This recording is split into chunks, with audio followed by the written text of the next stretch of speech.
the first day we got to the villa, he challenged me to a game of FIFA, and he'd never played it before. I was like, what? And he said, let's play for money. And my mate had said, okay, then what, 50 quid? He said, no, $1,000.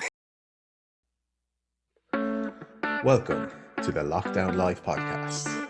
My name is Jamie Flynn. You can get in touch with me on Twitter at jam_fly. All podcasts are available on our YouTube channel. And while you are there, I would appreciate it if you hit the subscribe button.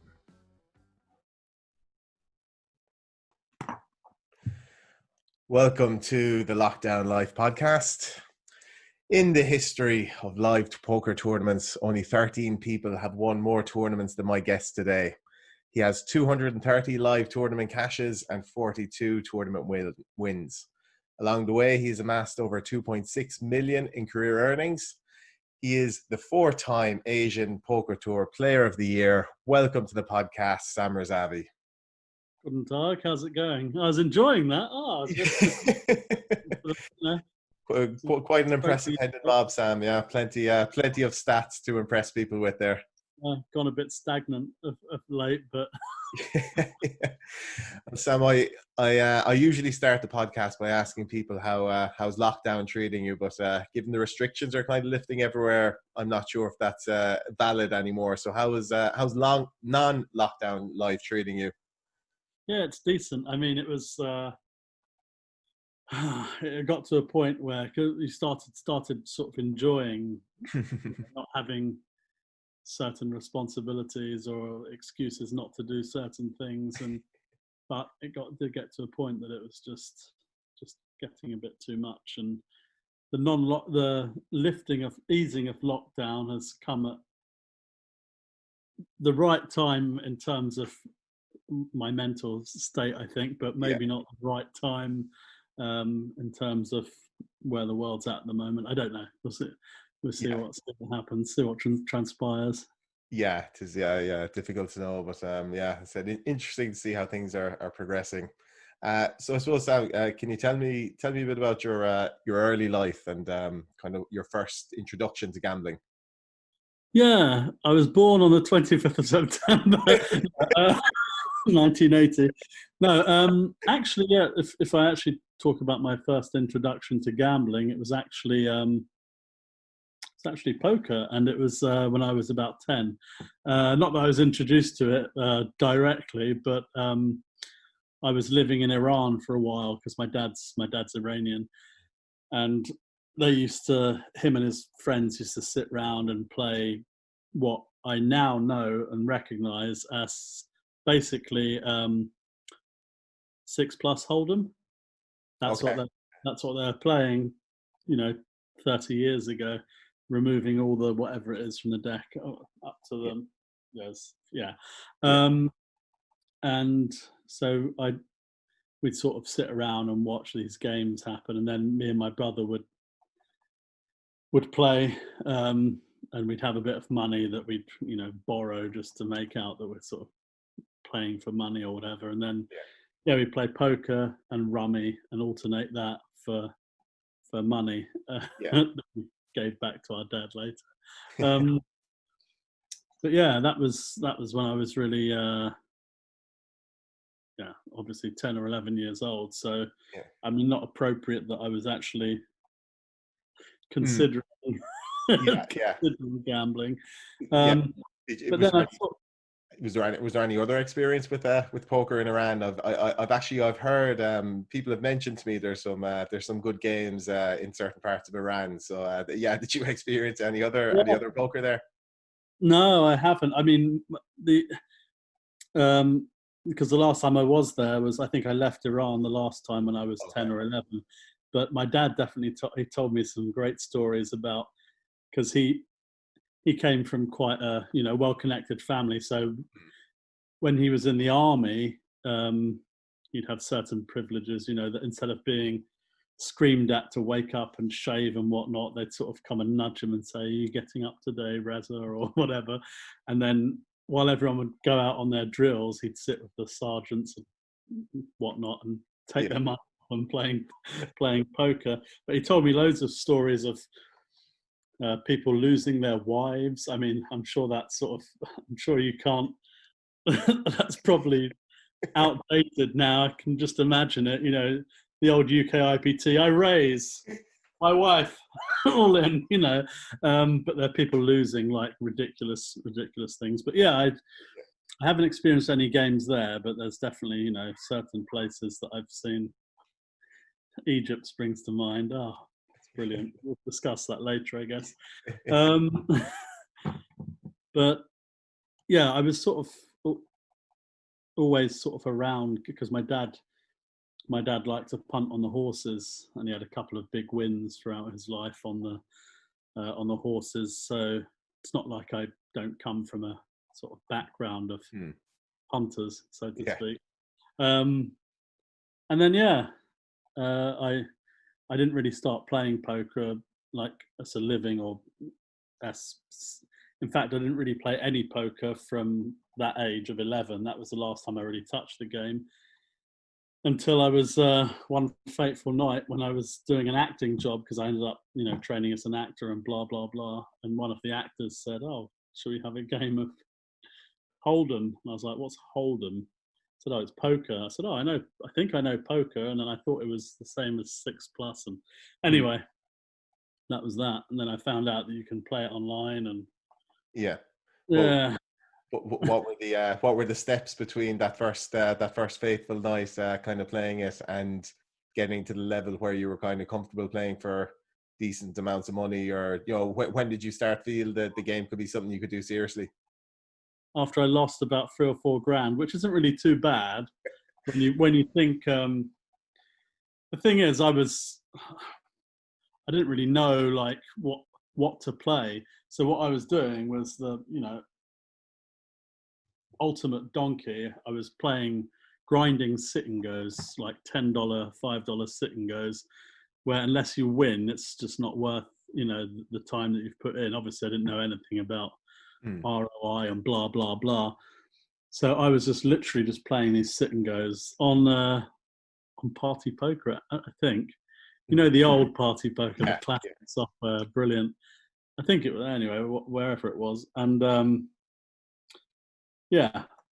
after it took me a good year of losing, and when I look back and think that I probably lost 3 or 4 grand in a year before I actually started an upward trend, I think it's actually not bad, really. Because well, I mean, if I'd lost much more than that, I probably wouldn't have bothered playing anymore. Do you know what I mean? So you were you were doing kind of acting jobs, and then playing a bit of poker on the side. So I was, when I came out of drama school, I straight away did a tour for 1 year in Germany, and then I came back, and then I was doing small jobs here and there, and on one of those jobs, this guy introduced me to poker, and then so I was doing the odd job, and then if I was on tour, I'd come back on the weekend and then play poker all weekend with no sleep, and then drive the company van back up to Huddersfield sometimes. Ridiculous, stupid things. But I remember actually the last acting job I had, I think it was because it was during the time of the London bombings, which was July of, might have been 2009 or 2008. I'm not sure. Actually, maybe earlier than that. Actually, it was quite a bit earlier than that. But yeah, we were based in London, and we every day we'd drive through that square where the bus was blown up, and we found out later we'd driven there through that square about half an hour before the attack. And I remember we did a show. We were doing the shows in the morning. We were going to schools and doing them. And then I remember at the end of the show switching on our phone, and then we had no signal. No one had any signal. And I remember just having this sinking feeling. Sometimes you get this feeling that something's wrong. And I just said, I don't know why, I just said, I wonder if there's been a terrorist attack. And I wasn't, quipping or anything. It turns out there was. And I quit that job because I was the sort of tour manager along with being one of the actors. And I phoned the base up north, and I said, this is what's happened. We're meant to have another show later, but there's another bomb that's gone off somewhere apparently in the interim. And they said, just stay in London and we'll find out whether they want your show to go ahead. I was like, fuck that. I mean, as a company, if your actors are in London and these things are going on and your first thought is, let's just wait and see. Yeah. I said, you know what? I'm going home. I'm going to tell the other actors to go wherever they want. You can find another actor. And I left. And I got my agent phoning up. We've, the woman, whatever her name was of the company, she said that she doesn't want you to work anymore. She's disappointed with blah, blah. I said, no, that's not what happened. I've quit. So tell her, don't worry, I'm not chasing her for any money or whatever. She can piss off. And that was basically the last acting job I did. And it was, I don't think I've ever told anyone this story of how I actually, because I still kept the email, yeah. So I quit that, and I quit that job, and then I was playing poker with whatever money I had left.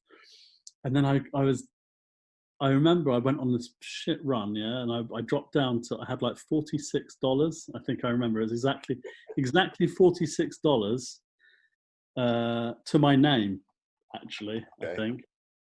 And I was playing a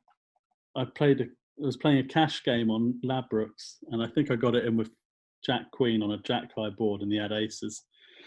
And I sent an email to Ladbrokes, and I said, I got disconnected, blah, blah, blah, yeah. And they ended up saying, as a goodwill gesture, we've deposited the $48 into your account. And that I still kept that email, because from that $48, I never had to work again in terms of everything that I made up till basically, my whole poker career off of that $48. I span it up on Ladbrokes to like $1,000. I withdrew some and put it on. Do you remember the old Victor Chandler software? There's some of those old UK sites. Yeah. And then I won 2 tournaments in a night on that for about $5,000 or $6,000 total. And then I don't remember what I ended up doing. I ended up for some reason opening an account on William Hill, and then I was one of those people that, I was lucky actually to be one of the early ones that really sort of found Heads Up, I guess, or bum hunting basically. Because you'd sit there and there was one time in the early days of William Hill that I was the only reg sitting on Heads Up tables, literally the only one, and there was one other guy that now and again would sit down. So literally anyone, even though the Heads Up game wasn't huge then anyway, but there were loads of customers, so to speak. Anyone that wanted to play Heads Up would be playing against me, and and I think that's why I actually got quite okay at the game, because I played so many hands, and I was playing so many hands Heads Up, seeing so many situations. It wasn't like I was grinding like 6 max or anything. I was always either one long focus session on against one person, or I mean, I don't know. I think I was just lucky to get lots of experience in a game where I was probably better than most of the people sitting down Heads Up.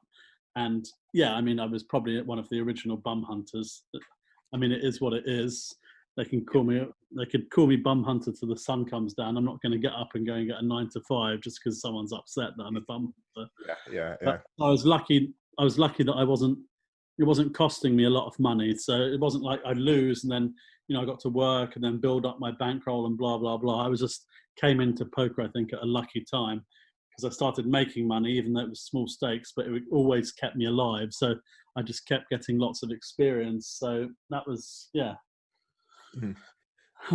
glory days. Yeah.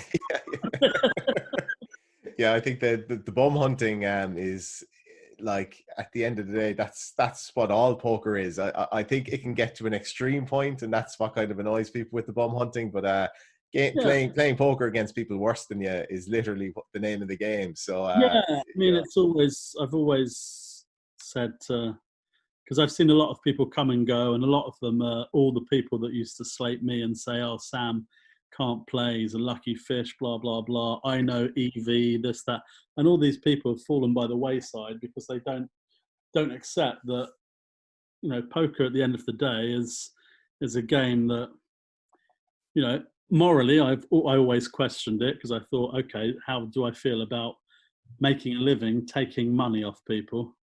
I mean, that used to eat away at me, especially when you play heads up and some people are saying, "Oh, that's it, that's my rent for the month." And they'd say stuff in the chat like, "I'm going to kill myself," and you start thinking, well, I don't know if this guy's just saying that because he wants his money back, or is he really saying that? And sometimes I'd engage these people and ask for their phone number, and, you know, it's the early days, obviously I don't know, you know, these people at the end of the day, you know, if I just send their money back, they're just going to go and do it on another table, you know. So what can you do? But yeah, so if you know, the point is, yeah, poker isn't, you know, from a moral standpoint, I guess, in that regard, it's not the optimal choice of career. So, and people are it's a cutthroat business anyway. So why should I go in there and say, you know what,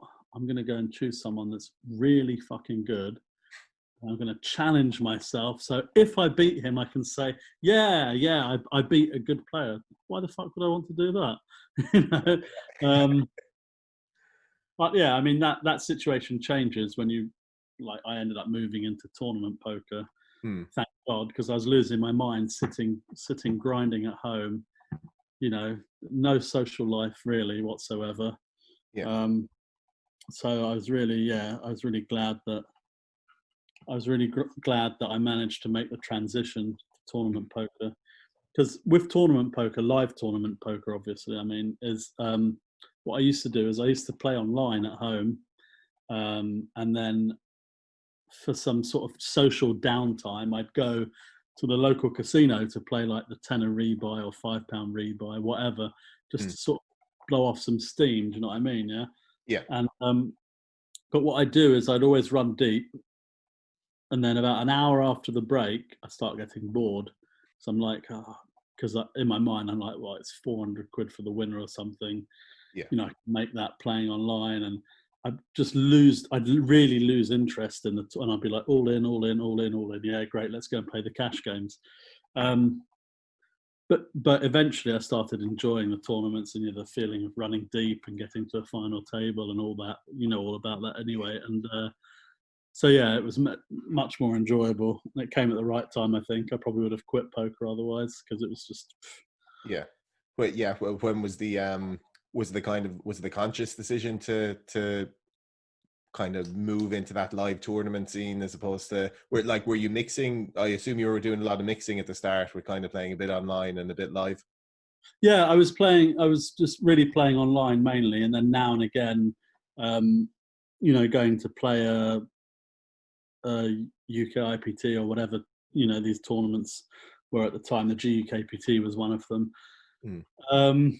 But I was still finding that not only did I find that I was quite, I'd lose patience, I also found it quite hard to stomach, like, running deep in a tournament. And when you run so deep and then you like finish 14th, and you're like, okay, I've got $2,000. And after all that work, if I just outlasted 30 more players, I literally could have done so. You get like a 70, 80, 100K. And I couldn't, I found it hard to deal with that. Not like I wouldn't go off sobbing or anything, but I just like the frustration. I just thought, I don't think I want to head down this tournament route, because if this happens quite regularly, which I'm sure, which it clearly does, the frustration is just going to, you know, take its toll on me. Because but then it was when I played a UK IPT, I think I remember specifically, because I think Max Silver won it, I think. It was Dublin one, I think, was his Dublin. early score. Yeah. And I'm pretty sure I got down to the final. Don't know if it was 2 tables or the final. It was close to the big money anyway.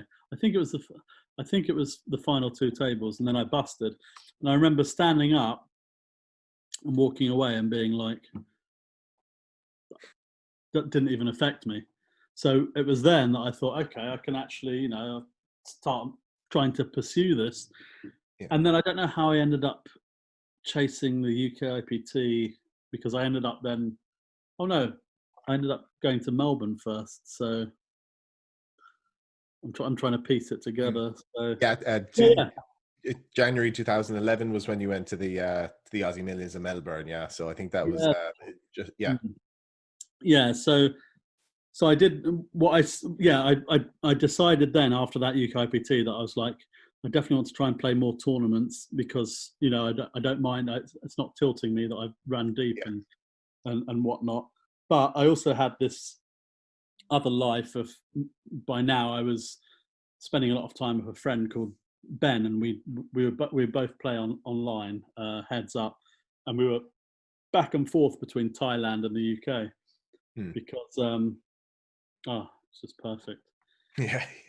I mean, the time difference was such that you could wake up at 6 or 7 in the morning in Thailand, and then you've got all the punters that are coming home pissed out their head, and you're sat there, okay, sit there and play, and it would be like, it was a dream setup. You'd open the laptop, and it's nothing like, a couple of years ago when the online the heads up game really declined.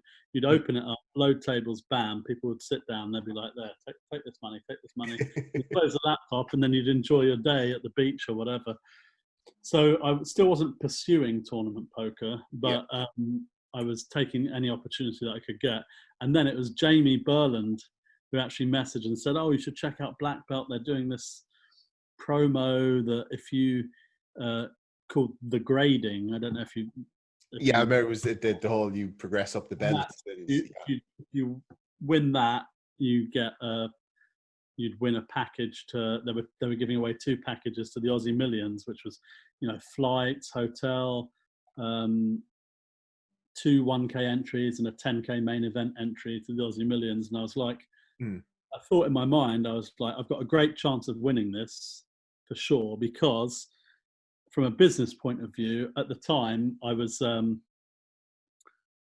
biggest winner on iPoker, the iPoker network, and the biggest stakes I was playing was 1-2, and by then there was 2, 4, 5, 10, whatever.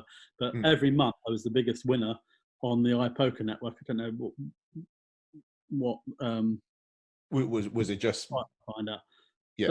Was it biggest winner in big blinds or a certain stake, or just biggest cash winner full stop? It would show at the end of I can't remember what the site was called, but I don't think you can access it anymore. But it would say every month, it would say the name and how much the profit was. Oh, okay. So, and I thought, obviously, Neil Channing and whatnot, they were looking for people that could contribute to the blog, blah, blah, blah. And I really enjoy writing. So I thought, I can write a lot. And I'm out here just grinding online. I know that from a business perspective, they'll be like, okay, well, this is a guy that, puts in the time. And what I didn't know, what Neil eventually told me, was that people like me and a couple of my friends, they'd actually the iPoker would find their skin for having people that win too much, because they obviously don't like they don't like you just scooping like 200 off someone. They like the rake to sort of trickle down. But anyway, I did that grading thing, and then I ended up winning one of the packages. And then how, I don't know. Honestly, don't know. I luckboxed my way to the final table. I mean, I'd had a lot of experience playing tournaments online and some live by then, and I obviously played poker already for about 7 years, I guess. But it was the first 10K event I played. I went there thinking, Jesus, it's $10,000 buy, and I must be surrounded by gods. And I just thought, the fuck's going on here? Like, Literally, there's like people opening for 8x, and I saw the most ridiculous things ever, and that's why I was like, shit, I don't care how much the tournaments are. If this is a 10k event, this is gold mine. Yeah, like literally, there's stuff. I mean, I don't know. People can do what they want with their money, I guess. But I would look and say, what are you do? Like in my mind, what the fuck are you doing putting $10,000 into this? Like, it's fine. I can't maybe, for whatever. So one shot, maybe they're a millionaire, billionaire, God knows what. I thought so many times when I played the main in Vegas, I just thought, what are you doing? Hasn't someone sat down and it's like, on X Factor, where someone goes on and they're like, and then Simon says, piss off, and the mum comes back and says, oh, Simon, give her another chance. All she wants to do was sing. Oh, you've ruined her life. She just wants to sing. And you're like, well, she can't fucking sing. Like, what do you want me to do? And I'm like, I just think, is there not someone telling you, listen, mate, go and play your local game, but 10 grand, get a bit more experience or whatever. Anyway, I'm digressing. But yeah, I got lucky. I did some ridiculous things along the way. I remember it folding round on the second last day or something, and Ferguson was to my left, yeah. And I picked up pocket threes, and I was like, shit, it's Chris Ferguson. He's a really good player. I don't know what to do if I raise. So I was like, all in, 60 bigs. And he snapped it off with ace king, and he flopped the dream double pair, the pair board. And I was like, oh shit, he can hit any, and on the turn he can, and he missed everything, and then he just sort of stepped up, just looked around, and sort of in a daze staggered out of the casino. Probably wondering has no one sat this guy down and told him, what are you doing, waste your 10 grand on this? Exactly, yeah, exactly.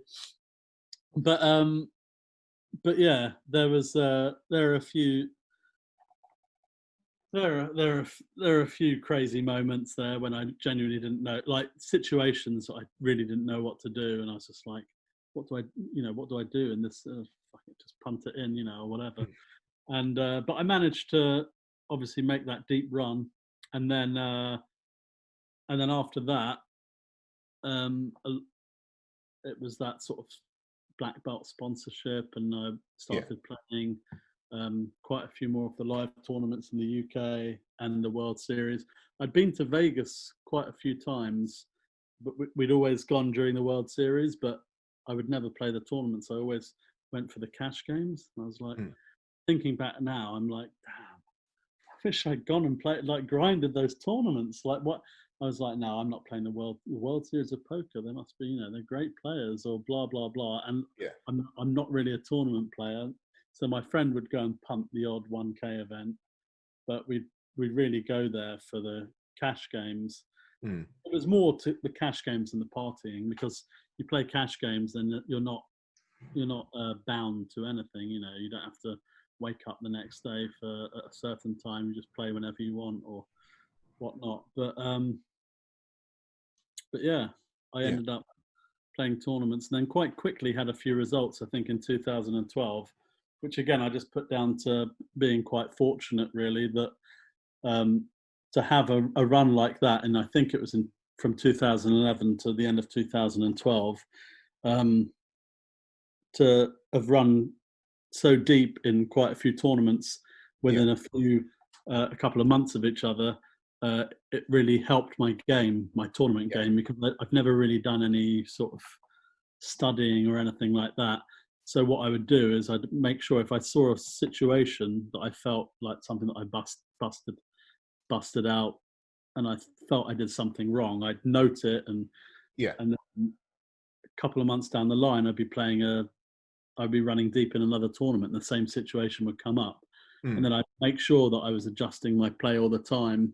And so I think I got really lucky that in that stretch of time, I managed to run so deep in so many tournaments, because I really managed to learn and get the experience of playing deep in tournaments. So it really set me up for for what I think has been, not a bad run for playing tournaments, because I've had quite a decent strike rate with cashing in tournaments at least, and I know that tournament poker you can go for God knows how long without cashing. But I think I managed to find something that worked for me, and yeah, it's I haven't played a tournament for fucking since I don't know when, since the Aussie Millions this year, I think. Yeah. But hopefully it will go back to normal soonish. Yeah. I think normal. The definition of normal may change. But yeah.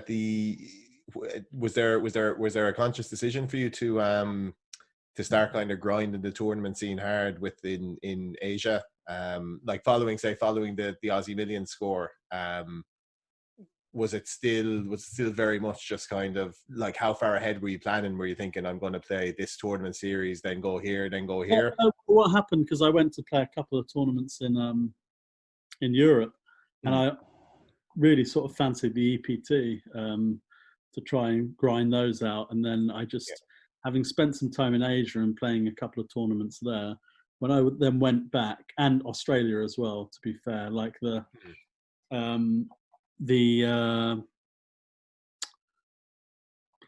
atmosphere is much more fun. I went and I played this EPT, and I was like, fuck me. Just sat there, I said, I can't grind these EPTs. There's people sat there, he must be 14 years old, and he's like,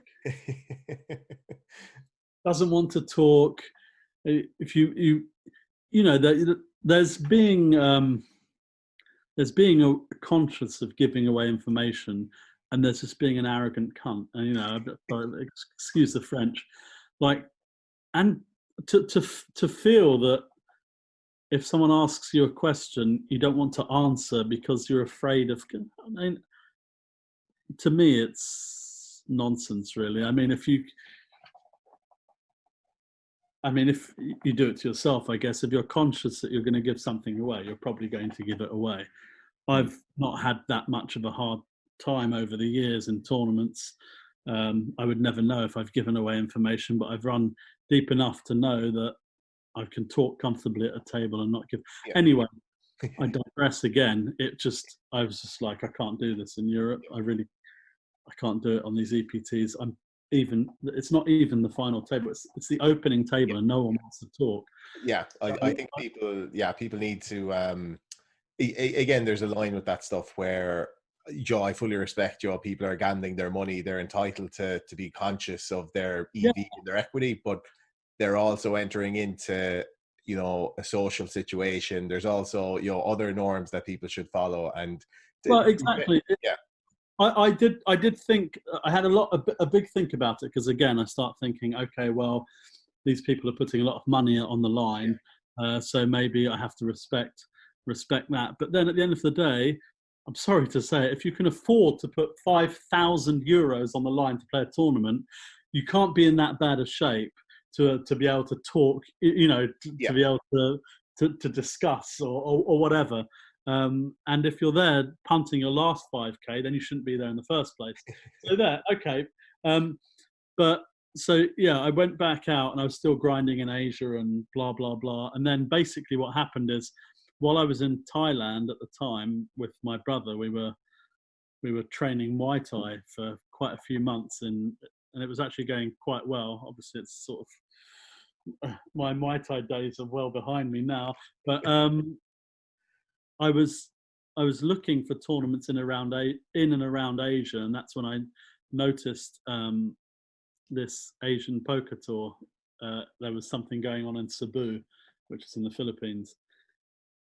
And I said to my brother, oh, there's a tournament in like 3 weeks in the Philippines. Do you want to go along and play? And he was like, oh, no, I don't really play. This is another brother of mine. He would also play online, but he wasn't interested in tournaments. So I said, oh, I might go and check it out. So that's when I went and played this APT in Cebu. I ended up chopping the main event, and then finding out that there's a APT Player of the Year race. And I was like, that'd be fun to win like a Player of the Year thing, yeah. So that's why I started chasing that, and it's also because I met Menchu there, who's she's now my wife, but at the time, she was playing the tournament, and we just got chatting, and so I started basing myself. I was based in Asia, but I started taking the opportunity to play those the APT, or there are a couple of tournaments in China, so I'd go there and then go and visit Menchu for a bit, and then head back to the UK or go back to Thailand with my brother or whatever. And then obviously after I won the first Player of the Year, by that time I was seeing my now wife, and so we started going to the tournaments together. So I ended up winning the second one, and then that was me sort of stuck thinking, I might be able to make a record here. Do you know what I mean? Yeah. The more I win, the harder it's going to be to. And then that I think.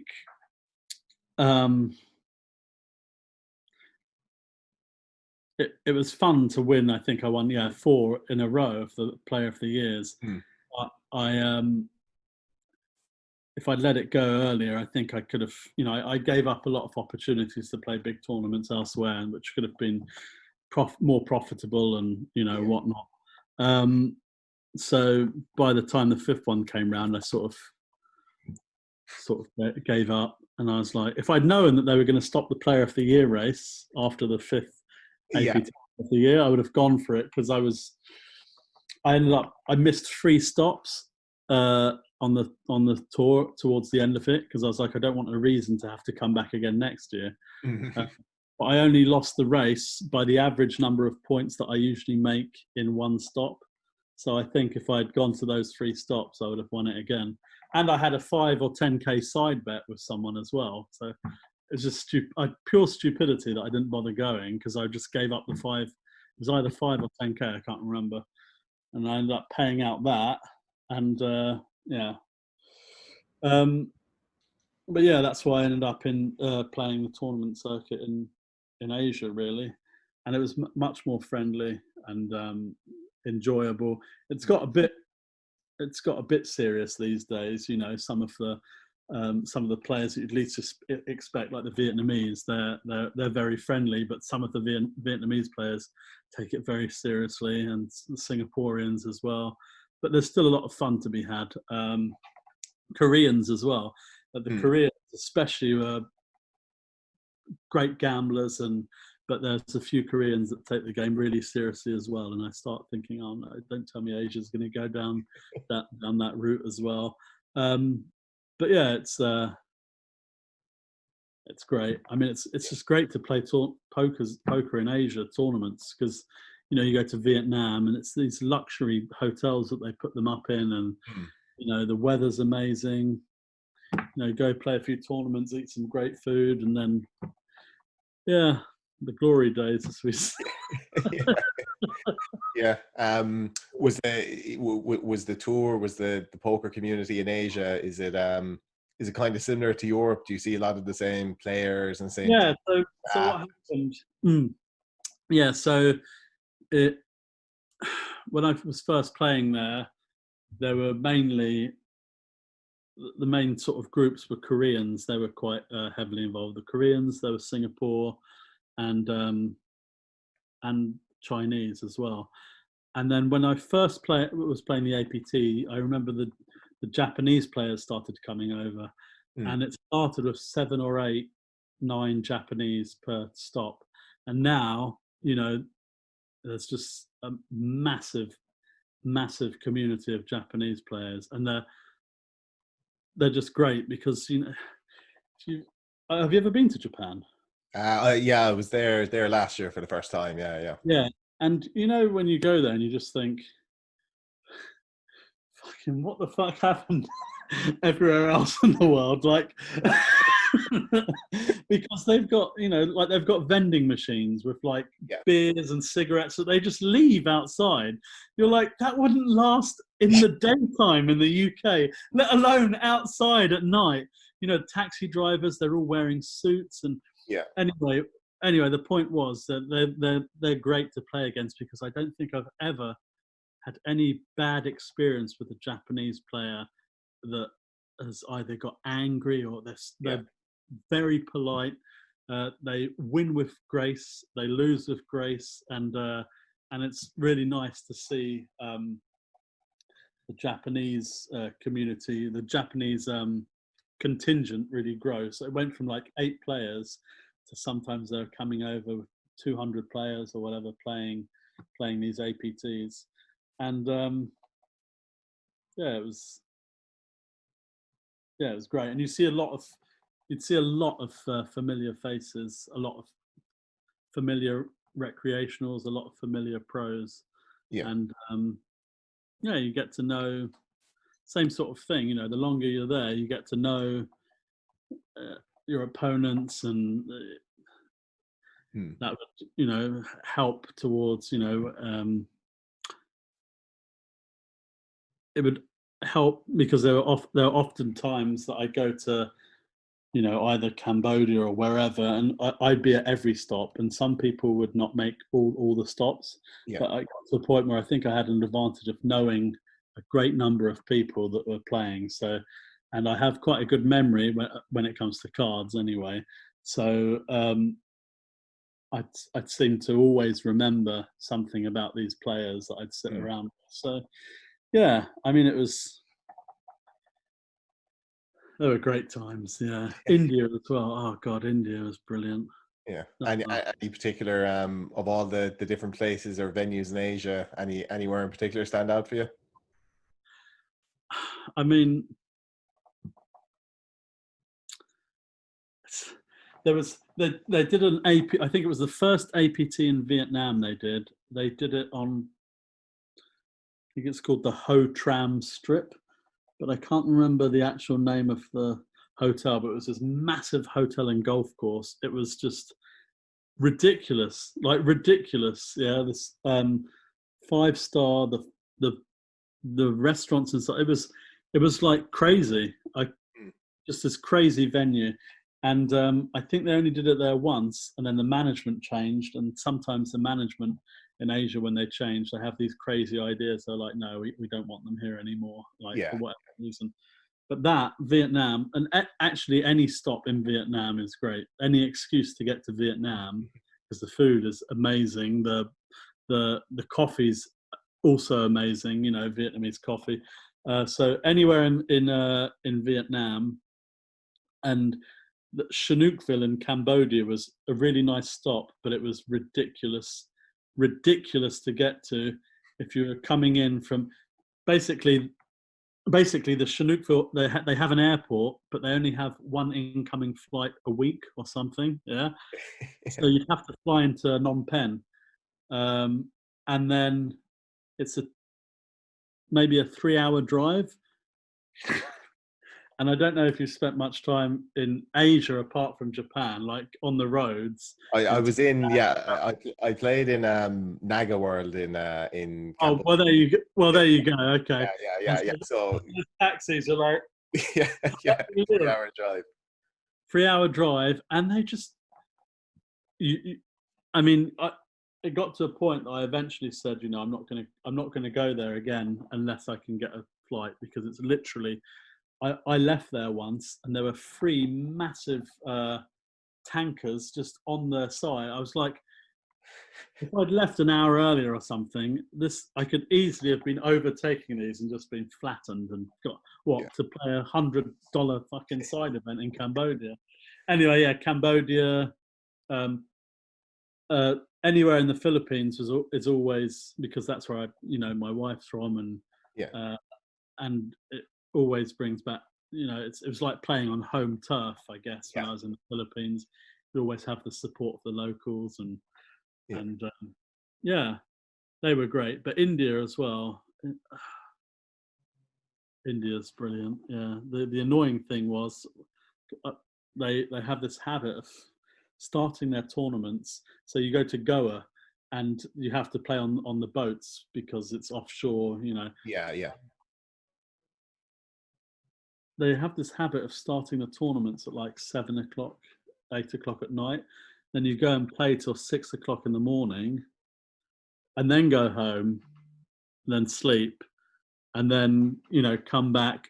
And sometimes you come back the next day to play day 2 at 12 in the afternoon and stuff. And it's it's kind of weird, but the hospitality there. I played a couple of events like the Poker Sports League. I don't know if you know much about that, but that's an event that I went to play, and then I eventually went back for the second season to be a commentator and stuff. And if you're ever involved in any of that, the hospitality is just amazing. They just hotel.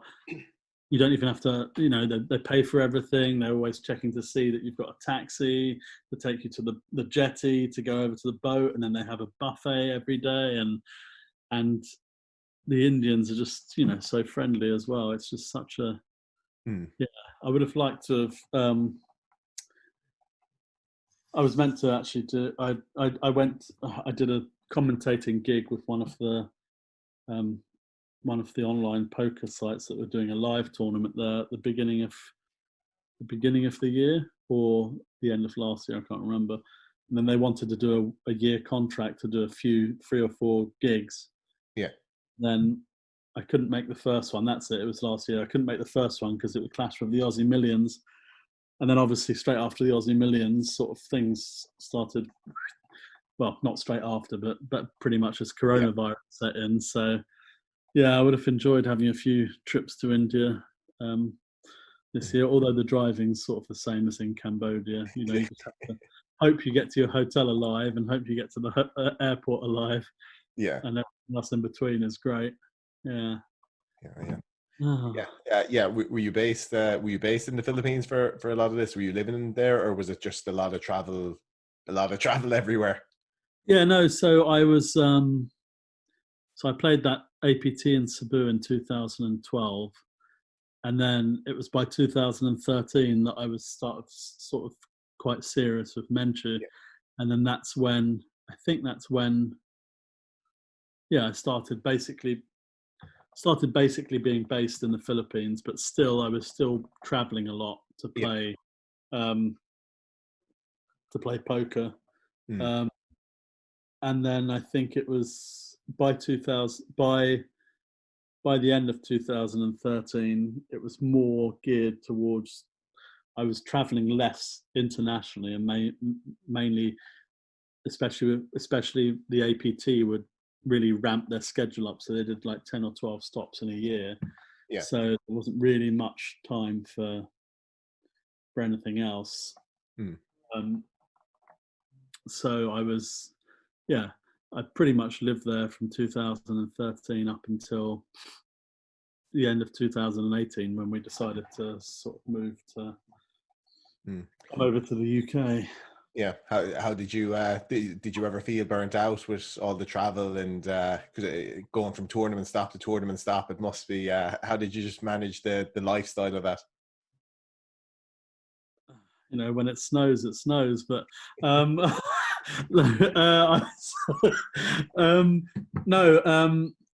there's one time I remember, it's ridiculous.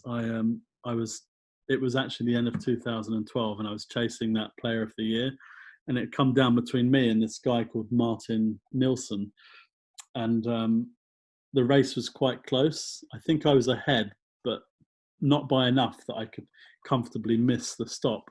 So, and it was the first APT. It was the first time I would have gone to India. The last stop was in India. Yeah. And I was in Thailand at the time, and the APT was in a week, or no, 5 days, I think. So I went to the embassy in Thailand, well, the Indian embassy, and I said, "Oh, I want to try and apply for a visa." "Oh, no, you can't. It takes minimum of 2 weeks," or something like that. There's no same day service, nothing. I don't know if I could have got in trouble. I tried to bribe the official as well with a chunk of money. He said, no, go, leave. And I was like, oh shit, I can't get to. And I was, by this point in time, I was really knackered. The year was just crazy. Yeah. And I was like, oh shit. I figured out the only way to do it is to fly to England, because you can get a same day visa. Yeah. Yeah. So I was like, 5 days away. If I fly tomorrow to England, I get there at 9 in the morning. I go straight to the visa, the embassy, go for the same day visa, and then get a flight to India that night. And I was so knackered that I booked a flight and I went back to my hotel, crashed out, woke up, the flight had already departed. Oh, gee. Like, okay. It's like, okay, never mind. So I booked another flight and then I crashed out, woke up, and it was like half an hour before the flight. So I missed that one as well. And I was like, oh, good. I was like, all right. Actually, no, that second one, I crashed out. I woke up and I had 2 hours to get to the airport. The first one was half an hour and I missed it. The second one, I jumped up, grabbed my stuff. I got a taxi, sat down, and it was just Bangkok traffic, just not moving. After 15 minutes, we've moved like a few meters. I said, take me back to the hotel. I booked the third flight, and by now, even though I was knackered, I'd had so much sleep. I was like, right, I'll book it so that I'm going to leave in the evening. So I'm awake now, I'm going to eat and whatnot. So I got that third flight I ended up getting. And it ended up getting me home at night. So I went, slept, and first thing in the morning, I went to London, went to the Indian embassy, put my stuff in, and I was waiting. They said, come back at 1 p.m. I went back, I got the visa. So straight away, I booked a flight, went to Heathrow and got on a flight to Goa. And then I ended up, that was the first APT main event I won. They had 10 runners. What happened, because weddings are a massive thing in India. There were always a lot of Indian players at the Indian poker tournaments. And hello. Hey, hello. Eli, I'm just. Do you mind? Okay. Do you mind? He's got more hair than you see. Yeah, he's got more hair. You're dead right, Eli. Eli, just go through. I'll come through in a bit. Yeah, love you. There were always a lot of Indian players at these poker tournaments, but it just so happened that there were these two big groups of Indian players, and both of them there was a wedding going on.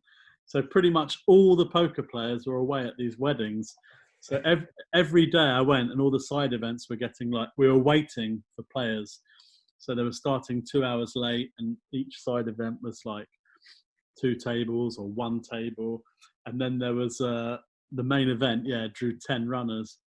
And I ended up calling a massive 4-bet with 4-5 because the guy, it was after the reg had closed, and it was the guy that was on the Player of the Year race with me. Yeah, yeah. And obviously, me being me, 2, 3, 6. Yeah. So I'm all in. I've got queens. Is it good? I said, not anymore.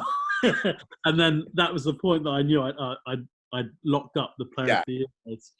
Then we ended up heads up, and then we ended up heads up on the first day. So they were like, okay, we'll postpone the heads up for when it was meant to finish, like 4 days later. And then we played all these side events. But yeah, it has been, it's just, I don't do myself any favors either, because I hate sitting on flights. So what I'd always do is, like, if I've got a long flight, and it's like leaving in the morning, I deliberately stay up for like a day or 2 days so I can just go crash out and wake up on the other end. And I think it really took its toll after some time. Yeah, but it's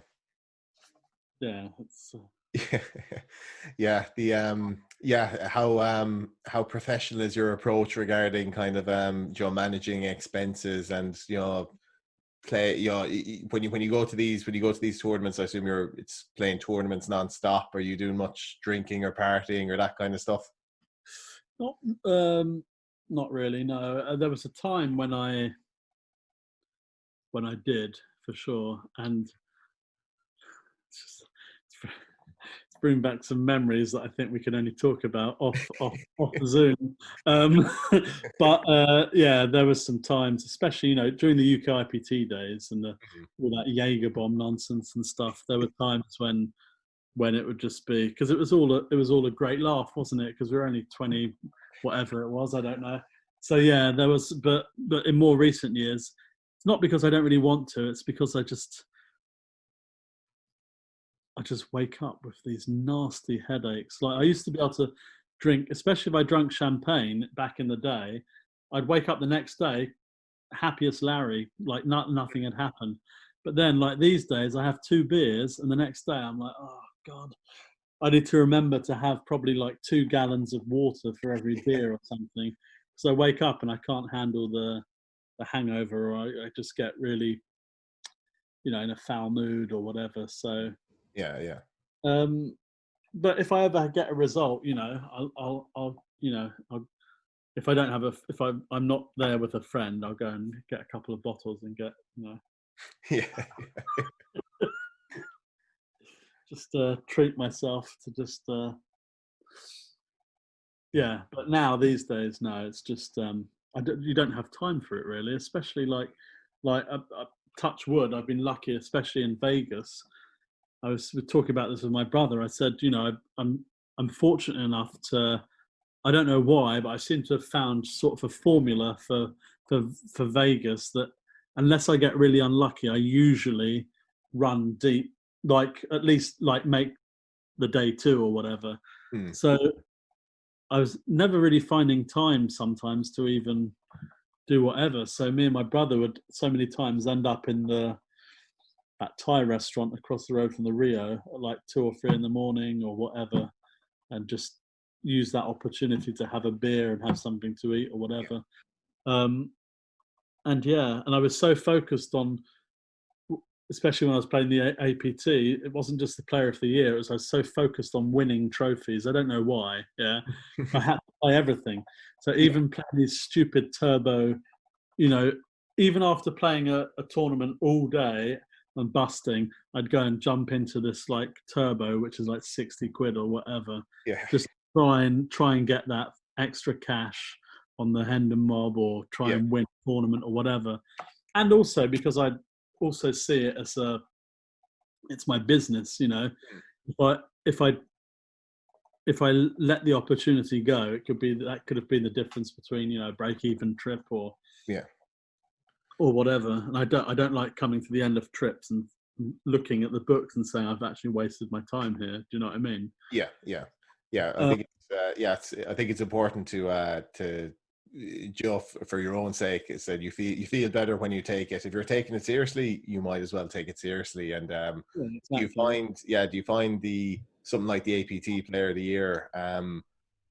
I could see being a big help for you to you should be playing this whatever £60 tournament anyway.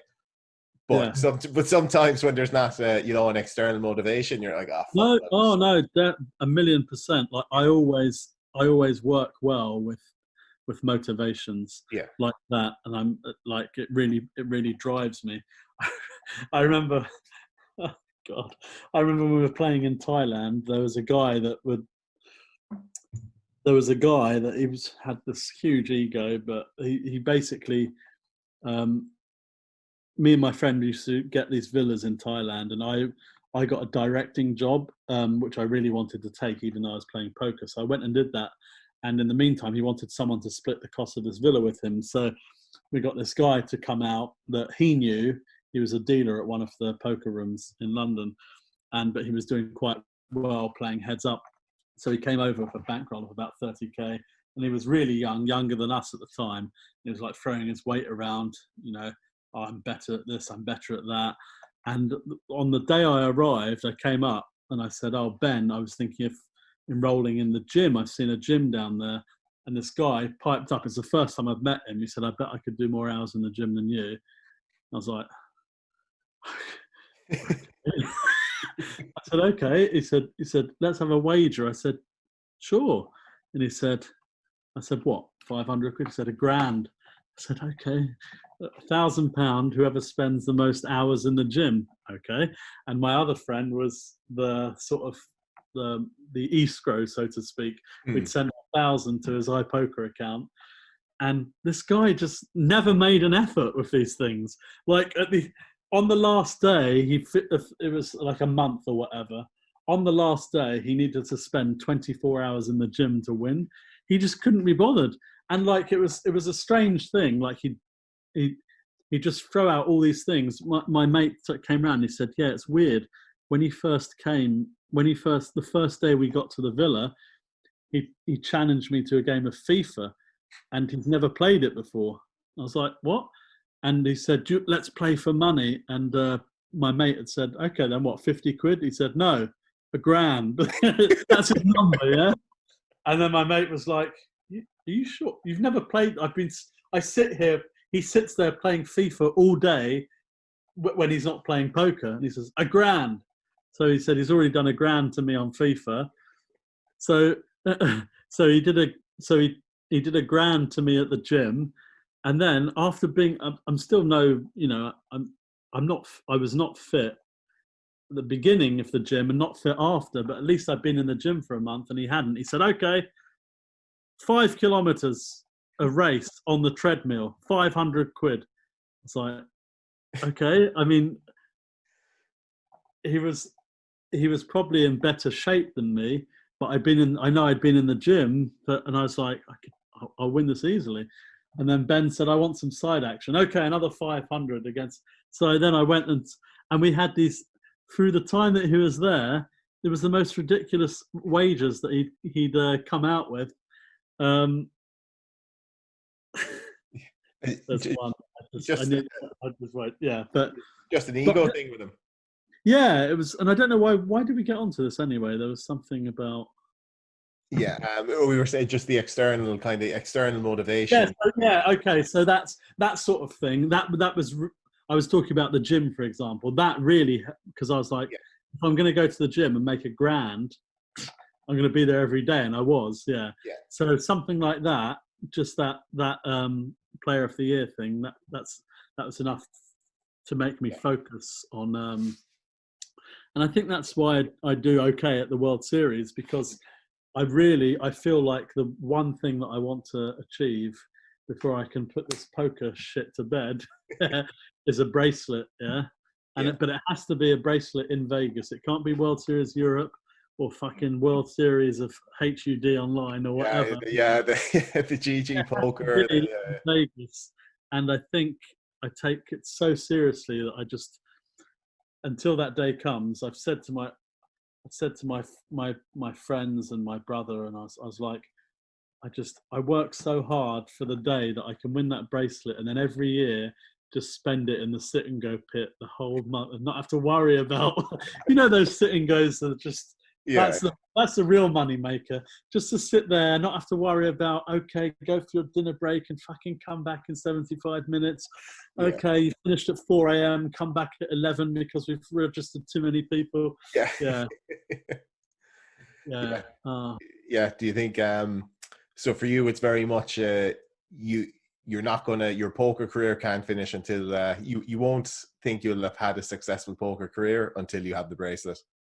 I feel that way, yeah. And I mean, it seems I always used to think it seemed like a long shot, but really, and I'm not trying to, I feel that it's not that hard to run deep in those events. At the end of the day, you're really only against one table at a time, right? And if you've experienced deep runs in the World Series, you know really exactly what gears to change and at what times. So that suddenly, when you realise you've got the formula to run at least deep to the last 50, 40, 30, then you've got as good a chance as anyone.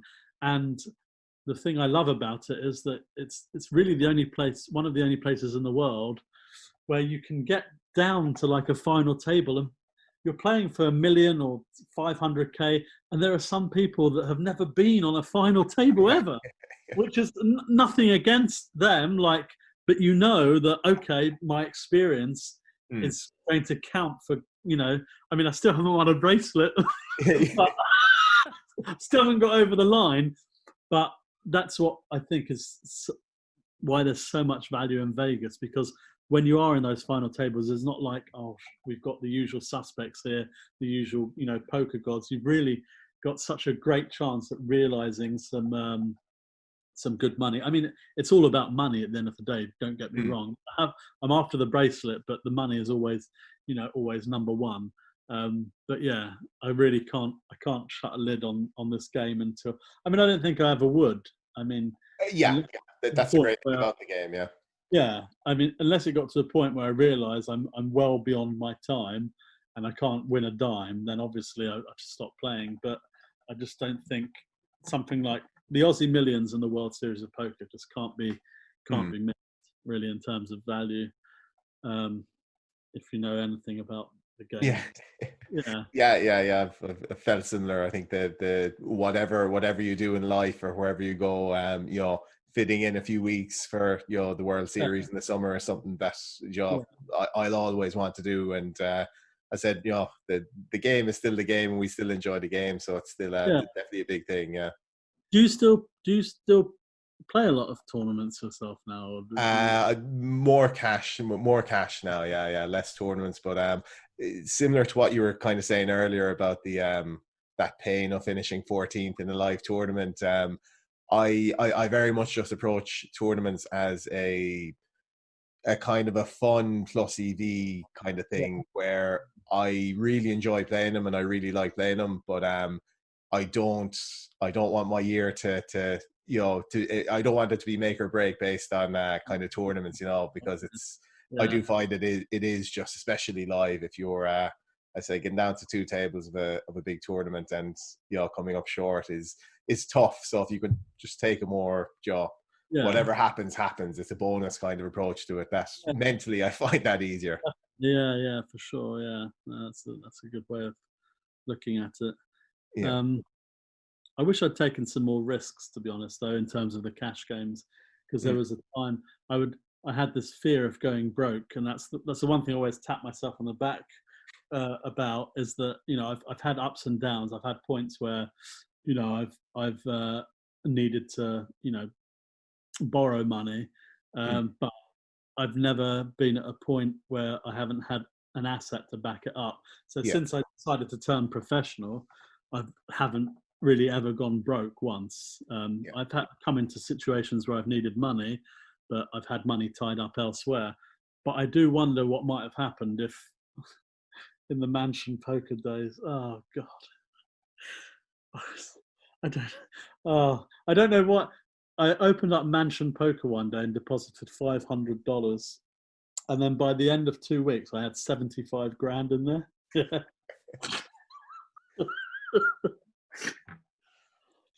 And I was like, and it's because what happened, I spun the 500 up on whatever game it was, and then I 2-5 or something, but I would never really play that high. And then for some reason, I took a shot at 10-20, and I just thought, these people don't have a clue what they're doing. And it got to a point that I was grinding the 10-20 game, and I was playing 3 or 4 tables, 3 tables, I think, at a time. And I was making quite a bit on there. But so what happened is I spun it up to it was either 50 or 75K. I think it was 75K. But then one night I lost 20K. I just had a really bad night. Yeah. And then I just withdrew my whole roll there, and I didn't play there again. Which I know is it's just ridiculous. It's it's just one bad night, But I was always very conscious of not wanting to, lose too much money or put myself in a position where I'm playing above my means. But I almost feel like if I'd really taken the plunge back when those games were just delicious, I might have been able to be in and out in 2 years and not touch the game again. Do you know what I mean? I mean, I'm sure there's so many players that just look back and say, why didn't I go to the World Series of Poker back, knowing what I know now or whatever. Why? But hindsight's a great thing, but I do sort of regret not taking some more risks. punting at the higher stakes when I know really. I mean, poker's poker, isn't it? It's not at the end of the day. It's just a really on the base level. It's really quite simple. So I mean, it's not like you're playing with people that are so far out of your league that it's not possible. And that, you know, when I found those games, really, they're some of the softest games I played in 10-20. And because I had a bad night, I just decided, no, I'm not going to let it get the better of me. I'll just take it out. And I just wonder if I'd taken those shots, whether I would have had to fucking get free flights from Thailand to India, you know. Yeah, what's your approach to kind of money management in general, especially when you're playing a lot of live tournaments? You don't know when the big score is going to come or if it's going to come. So obviously it can be a long drought followed by some big scores. What do you do with taking money out of the game or investing it, or what's your approach to that kind of stuff? Yeah, well, the thing is, when I go to Vegas now, I have one guy that Vegas and the Aussie Millions. I have one guy that stakes me for the whole series. We have quite a good arrangement. There's no makeup or anything like that. So we take it series by series. So if there's a loss on one, it's not like we have to then recoup it on the next. Yeah. And I've made him, you know, we've both made quite a lot of money out of that. So at the moment, the way I sort of see it is the way that has gone is the Aussie Millions or the World Series. They're basically the bread and butter of the year. And the last few years, that's really paid the bills. So obviously, it hasn't been great this year because there's no World Series, you know. And the last 3 years, at least, I think I've made, you know, I think I cashed for about 150 last year, and then the biggest score the year before, and then I think the year before was okay as well. But yeah, I've never really been one to separate my life and my poker bankroll. You know, like I've run pretty bad in investing in property. I invested in some property in the Philippines, which is fine, but they turned out they were fine. They're a massive company, and they ended up not completing the project in time, and I ended up having to get my money back after a long legal struggle. Yeah. And really, I didn't really want to get the money back. I wanted the property because the property in the Philippines goes up to ridiculous. It's not like in the UK you're like, oh, in 5 years this will be worth an extra X amount. It's like in some places in the Philippines there are condos that have cost like 100 grand to buy pre-selling, and within several years they're going for $1 million and people aren't selling them, you know. So but anyway, like I wanted those condos as an investment because the rent would have been quite decent, even given like the Philippines is a third world country. There's a lot of money in there. The rich and poor divide is insane, but the amount of money in that country is crazy, and it's just a shame. I ran bad in that. I ran, you know, bad in my Bitcoin dealings, in lending people money. Yeah, so I just sort of take things as they come now. But I've learned a lot of lessons. Number one is don't lend people money. Oh God, yeah. Definitely one of the easiest. If you can just, it's not always possible, but if you could advise people, it's definitely try to avoid even getting into the situation. I think it's hard because what happens is, especially people usually approach you after you've had a good score, and you're like, okay, I've got this score, and if I keep that for myself, I can go and invest it in something. But then there's someone that wants 25k, 10k, blah, and you're like, you don't want to let people down, and they're friends that you know and whatnot, and I'm not well known, not anymore now, but for being someone that finds it hard to say no to people. So I really put myself out on a lot of occasions by, rather than taking all that money I've made myself, rather than going ahead and investing it myself and doing what I would have planned to do with it, I sort of hampered myself by then lending out, you know, chunks of it to then get it back over the course of, over the course of up until now and still counting. I mean, but again, it's more lessons. I know that next time, I'll just say there's no money there, and then they'll say, but I saw Jamie Flynn's thing, and you said you were going to say this, but I think I've definitely found sometimes just telling people no, sorry, it's like I'm just I'm not loaning. I often just use the line of and it's true, by the way, in case people call me out, but it's like too many people owe me money at the moment. It's nothing personal, no offense to you, but it's just I don't want to loan money right now. And I think with poker, because you can't always have cash or you can't have access to funds in different locations, that sometimes it's a necessity, but it's that bit of being that bit more organized so that you're not caught out or not caught short in money is important. And then having a select group of people that you kind of can trust and do business with is the way. But the general lending is it's a bad idea. Yeah, because there are a couple of people that I've lent. They've been from different countries where it's not that easy to come across money there if you go to play poker there. Yeah. So like, okay, if I do this, then I can tap them up in the future. And whatever. But I've had some great excuses as well from people. I remember just a quick story. It was shortly after the Aussie Millions final table aired on TV. So people have seen, it's Sam Razavi. Let's go and try and tap him up for a few quid. They don't realise 50% went to Channing. 10% went on the dinner bill or whatever. Yeah, but I got this message through saying, I remember because I went to meet my brother in Mexico. Got into the hotel. I opened the laptop. Hi Sam, you don't know me, but I know you. Okay. Good it was the most bizarre thing I've ever seen. Like you just think, how have you even not read that back and thought this just sounds ridiculous? Hi Sam, I don't know you, but you don't know me, but I know you. I'm the best player at my casino. I'm the best player at my local casino. I'm the only winner in the 1-2 game. I never lose. Is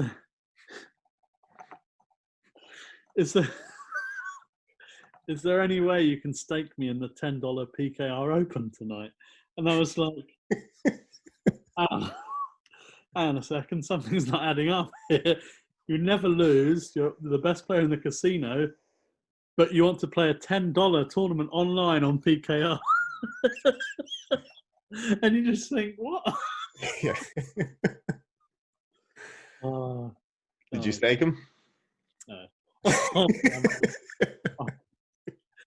The funny thing is, if we just turned around and said, listen, mate, I really, is there any way? Because I've sent quite a few people, I don't know why, but ridiculous. I just think, sometimes I think if you're blessed to have made money, luckily, playing poker, just give people a shot. So what I don't like is piss takers. So if they turn around and say, can you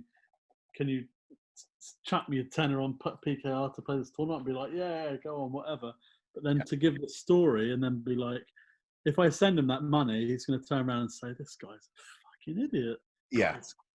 There's this guy, his name's Sam Razavi. Go and ask him for some money. Tell him that you're a millionaire and you just need to borrow 50 quid or send it over, And then, so when they take the piss, I can't help, sadly. But I don't mind giving people a shot when. I think in this game, definitely the kindness being mistaken for stupidity is something that people are definitely capable of, and you just as I said, sometimes you are willing to part with money and you're willing to, if you take a punt on someone or stake someone or loan someone or gift someone money, you're okay with losing it or whatever. But it is different. That's the psychological thing of people thinking you're a soft touch and that it's not nice. It's No, I've had enough now. Fuck off. Yeah. So now, I suppose difficult to know your plans going forward, but you're back based in the UK now. Yeah, we're back in living in Stenning. There's this World Series coming up online, yeah, and I'm just like, sat there contemplating. I just thought I'd like to make some money, but it would tilt the shit out of me if I actually won a bracelet, because I'd be like, it doesn't really, it'd be like taunting me. It's like, yeah.